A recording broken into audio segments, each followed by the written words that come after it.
Reflecting on my life, part two. Um, Childhood, my father was from Greece, Skiros, Greece. It's an island in the Aegean. He grew up with no electricity, no running water, no cars. They had dirt floors in their homes. Very poor. Born in the middle of the Depression, lived through that, and then the Germans, and then Civil War. So he was working on a cargo ship. Came to Long Beach, California a few times. Made some friends with some Greeks there. They convinced him to jump ship. He didn't want to do it, but they kind of pushed him, and he did it. He felt bad, but after a while, he ended up getting legal, and everything was good. He was pretty successful, but he was a real piece of filth, real piece of garbage, mean son of a bitch. He was alcoholic, chain smoker, wife beater, child beater. He would come home just looking for problems. He wouldn't come home with smiling and, "Hey kids, how you doing?" No. I'm talking little, 4 or 5 years old. No, he'd come home looking for, angry, hoping there's a problem, trying to figure out where there might be a problem. Then he can have a reason to be angry, start yelling, screaming, beating people. Sometimes he would just do it anyway, even though there was no reason. So my mom, she was Scottish, born in Scotland, Paisley. And she was just too soft, too weak. She never stood up for us at all.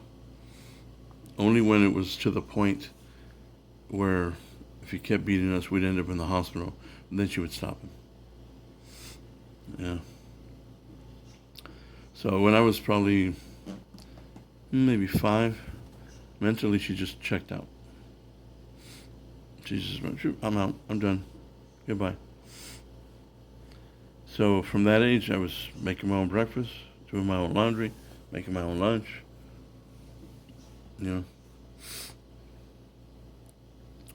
So, obviously in some ways, that type of thing can make you stronger, more independent. So then, that's all fine. But, constantly in fear, basically. When, Dad's home, oh my God, everyone was scared to death. And that's ridiculous. It's fear every day because Dad's coming home.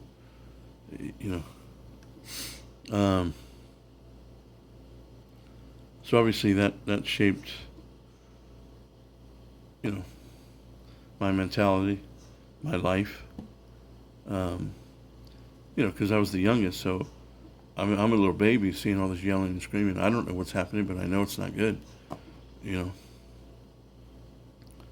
So anyway, and we lived in a real bad neighborhood for a few years. It was a drug neighborhood, people fighting in the streets, and it was bad. But I got through it.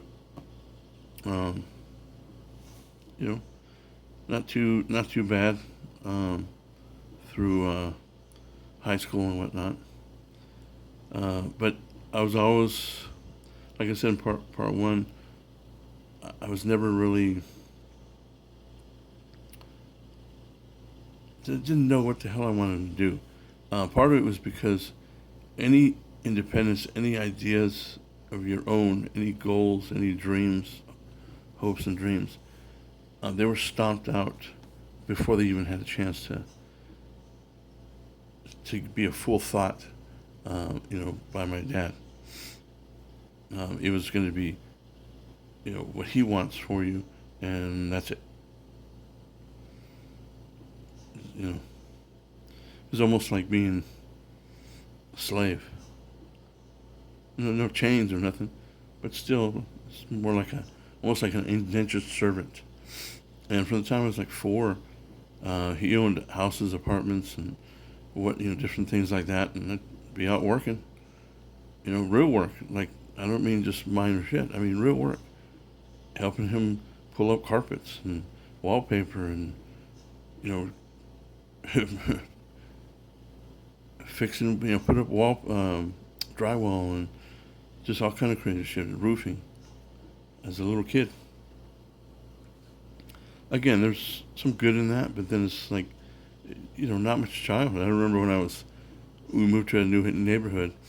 I was about 10, and I had my first friend, 9 or 10, and my first friend, he invited me to his birthday party, and I said, you're going to have to ask him, because if I ask him, he's going to say no.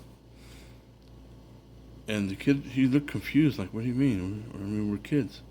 I said, no, you're going to have to ask him. So he knocks on the door, and this little kid, hi, can Matt come to my birthday party? No, he has work to do, and slams the door in this little kid's face. So the next time at school, I saw him, and he was like, what's wrong with your dad? And I just shook my head. I don't know. I mean, 10-year-old kid? He has work to do? What work? I'm 10.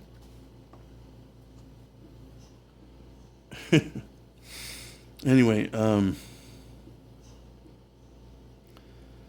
so, of course, by the time I got to be about 11, 10, 11, yeah, a little bit, about around 11, 12 at the latest.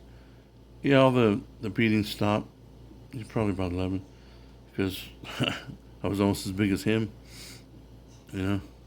So, fucking coward,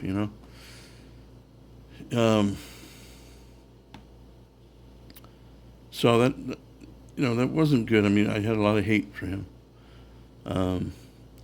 You might say it was well deserved, but I mean,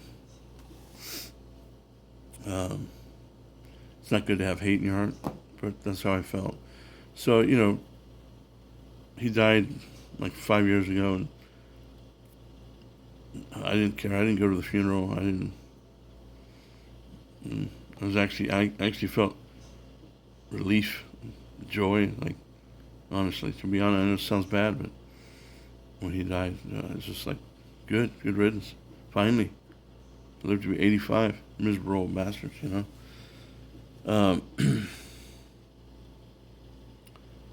So, my mom, she, again, she was a sweet soul. She's just weak. And I had a little bit, I loved her, but then I did have a little bit of, I don't know if I want to go as far as say hate, but, because, again, she didn't protect us. She didn't even try. I mean, that's one of the main jobs for a mother, protect your children, Granted, in the 70s, you didn't have all this help that you have today, for battered women and children, so. So that kind of, shaped my outlook on life. Somehow I managed to keep anger deep inside. It was only when really provoked, like someone's coming at me, then I just went, whoo, turned into the devil, and I just, my first fight, I think I was 8, and I almost killed the kid.